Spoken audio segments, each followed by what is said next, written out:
सुस्वागतम छात्रों, सुस्वागतम। आज के इस वीडियो में हम देखेंगे वाक्य के भेद रचना के आधार पर। छात्रों, पिछले वीडियो में हमने देखा अर्थ के आधार पर वाक्य के भेद। इस वीडियो में हम देखेंगे रचना के आधार पर वाक्य के 3 भेद है। पहला, सरल वाक्य, उसे ही साधारण वाक्य कहते हैं। दूसरा, संयुक्त वाक्य और तीसरा, मिश्र वाक्य। छात्रों, हमने देखा वाक्य के लिए 2 बातें महत्वपूर्ण होती है। 1, शब्दों का क्रम सही हो। 2, शब्दों का समूह एक निश्चित अर्थ प्रकट कर रहा हो। जैसे मैं तुम्हारी रक्षा करूँगा, इस वाक्य में मैं जो है वो कर्ता है और करूँगा जो है वो क्रिया है। तो वाक्य रचना में कर्ता और क्रिया अनिवार्य अंग है। कर्ता और क्रिया के आधार पर वाक्य के उद्देश्य और विधेय के मेल से ही वाक्य पूरा होता है। तो जानकारी लेंगे उद्देश्य और विधेय के बारे में। रचना के आधार पर वाक्य भेदों को समझने के लिए वाक्यों के अंगों को समझना बहुत जरूरी है। तो वाक्य के प्रमुख 2 अंग है। पहला जो है वो उद्देश्य है, दूसरा जो है विधेय है। उद्देश्य, वाक्य में जिसके बारे में कहा जाए वह उद्देश्य कहलाता है। इसके अंतर्गत कर्ता तथा उसका विस्तार आता है। कर्ता ही विषय होता है जिसके बारे में कहा जाता है। विधेय, उद्देश्य के संबंध में जो कुछ कहा जाए वह विधेय होता है। विधेय के अंतर्गत कर्म, कर्म का विस्तार, क्रिया, क्रिया का विस्तार, पूरक आदि आते हैं। उदाहरण देखो, धनुर्धर राम ने लंकापति रावण को बाण से मारा।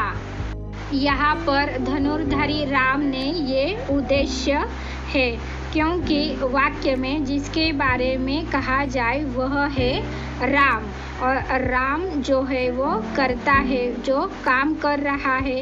राम का विस्तार है धनुर्धर, और ने जो है वह करण कारक या प्रत्यय चिन्ह है। तो इसीलिए ये धनुर्धर राम ने उद्देश्य है।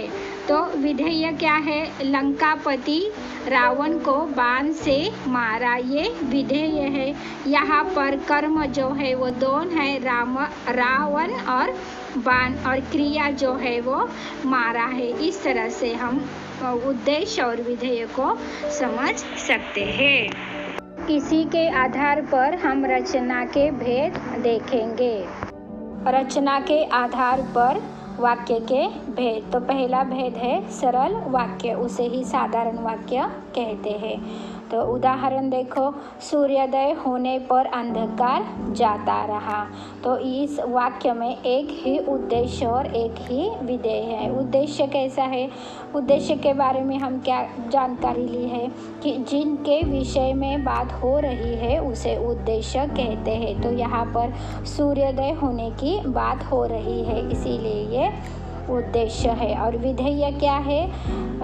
अंधकार जाता रहा। तो वाक्य में उद्देश्य के विषय में जो भी कुछ कहा जाता है उसे विधेय कहते हैं। तो इसीलिए ये वाक्य सरल वाक्य है। इस वाक्य में एक ही उद्देश्य और एक ही विधेय है, तो इसीलिए ये वाक्य सरल वाक्य हो गया। तो इसकी हम परिभाषा क्या देखेंगे कि जिन वाक्यों में एक ही उद्देश्य और एक ही विधेय हो उन्हें सरल वाक्य कहते हैं। रचना के आधार पर 2 संयुक्त वाक्य। वाक्य देखो, सूर्योदय हुआ और अंधकार जाता गया।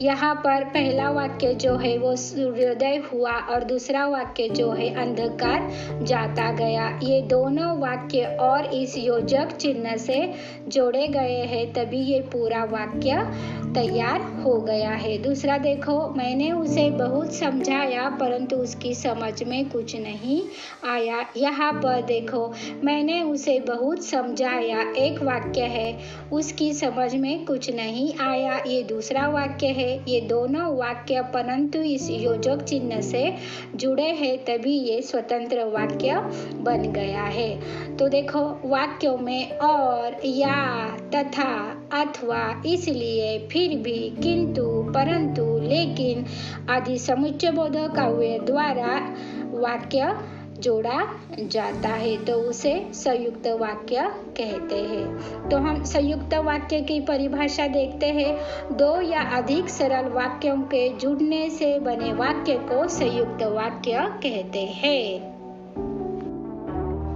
रचना के आधार पर 3 मिश्र वाक्य देखो। जैसे ही सूर्योदय हुआ वैसे ही अंधकार जाता रहा। मिश्र वाक्य में एक वाक्य प्रधान होता है और दूसरा वाक्य उस पर आश्रित या गौण वाक्य होता है। तो वाक्य देखो यहाँ पर, जैसे ही सूर्योदय हुआ वैसे ही अंधकार जाता रहा। इस वाक्य में सूर्योदय हुआ ये प्रधान वाक्य है और अंधकार जाता रहा ये आश्रित वाक्य या गौण वाक्य है। तो इससे वाक्य कैसे तैयार हो गया देखो। जैसे ही सूर्योदय हुआ वैसे ही अंधकार जाता रहा। तो दूसरा वाक्य देखो, जो काम करेंगे उन्हीं का अब सम्मान होगा। वाक्य में देखो, जो काम करेंगे यह गौण वाक्य है क्योंकि वह अपने आप में पूर्ण अर्थ प्रकट नहीं करता, और यहाँ पर उन्हीं का अब सम्मान होगा ये प्रमुख वाक्य या प्रधान वाक्य है। मिश्र वाक्यों में जैसे, वैसे, जब तक, जहाँ, वहाँ, अगर, यदि, जितना, उतना, जो, उन्हीं, जैसा, वैसा आदि शब्द आते हैं तो वे मिश्र वाक्य कहलाते हैं। तो मिश्र वाक्य की परिभाषा इस प्रकार, मुख्य वाक्य तथा गौण वाक्य के मेल से बने वाक्य को मिश्र वाक्य कहते हैं। उपवाक्य किसे कहते हैं? पदों का ऐसा सार्थक समूह जो किसी वाक्य का अंश को उपवाक्य कहलाता है। जैसे हर्षल ने कहा कि मैं खेलूंगा। यहाँ पर एक वाक्य का ही दूसरा अंग है या उपवाक्य है। आश्रित उपवाक्य के भेद, एक संज्ञा उपवाक्य, 2 विशेषण और तीसरा क्रिया विशेषण उपवाक्य। संज्ञा उपवाक्य, जिन आश्रित उपवाक्यों का प्रयोग संज्ञा की तरह ही हो उन्हें संज्ञा उपवाक्य कहते हैं। जैसे राम ने कहा कि मैं जाऊंगा। यहाँ पर की शब्द जो है वो संज्ञा को दर्शाता है। और विशेषण, संज्ञा या सर्वनाम शब्द की विशेषता आश्रित उपवाक्य बतलाता है, वह विशेषण उपवाक्य कहलाता है। उदाहरण, जो पेन मेज पर रखा है वह मुझे पुरस्कार में मिला था।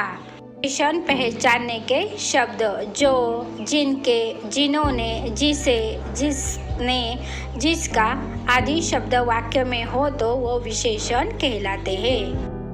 3 क्रिया विशेषण उपवाक्य, जब आश्रित उपवाक्य प्रधान उपवाक्य की क्रिया की विशेषता बतलाता है तब वह क्रिया विशेषण उपवाक्य कहलाता है। उदाहरण देखो, जैसे जब वह मेरे पास आया तब मैं खेल रहा था।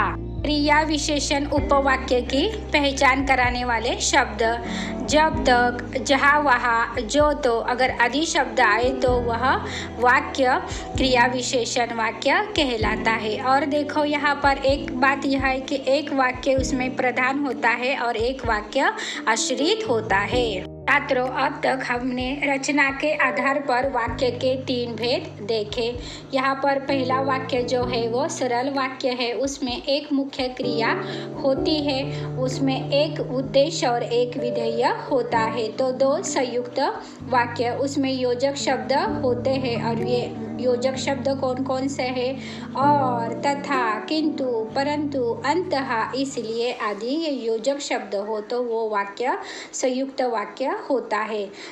3 मिश्र या मिश्रित वाक्य, एक मुख्य वाक्य पर दूसरा आश्रित वाक्य होता है और उसमें जैसा, वैसा, जब, तक, क्योंकि, तो, कि आदि शब्दों से जुड़े वाक्य होते हैं। इसी के आधार पर हम स्वाध्याय करते हैं। हाँ, तो देखो स्वाध्याय छात्रों, एक आयुष पढ़ रहा है। ये सरल वाक्य है। क्यों सरल वाक्य है? तो यहाँ पर एक ही विधेय और एक ही उद्देश्य है, इसीलिए ये सरल वाक्य है। 2, मैंने उसकी बहुत प्रतीक्षा की किंतु वह नहीं आया। ये संयुक्त वाक्य है क्योंकि ये वाक्य किंतु इस शब्द से जोड़ा गया है, इसीलिए ये संयुक्त वाक्य है। 3, तुमने जैसा किया था वैसा फल मिल गया। ये मिश्र वाक्य है क्योंकि इस वाक्य में जैसा और वैसा ये शब्द आए हुए हैं, इसीलिए ये मिश्र वाक्य है। 4, सत्य बोलना चाहिए पर अप्रिय सत्य नहीं। मिश्र वाक्य। तो देखो यहाँ पर दो वाक्य जो है वो पर इस शब्द से जोड़े गए हैं। यहाँ पर एक मुख्य वाक्य है और दूसरा आश्रित वाक्य है, तो ये मिश्र वाक्य होता है। 5, उसने बालक को बुलाया और उससे बातें की। यहाँ पर 2 वाक्य और इस समुच्चयबोधक अव्यय से जुड़े हैं, तो ये वाक्य संयुक्त वाक्य है। तो धन्यवाद छात्रों।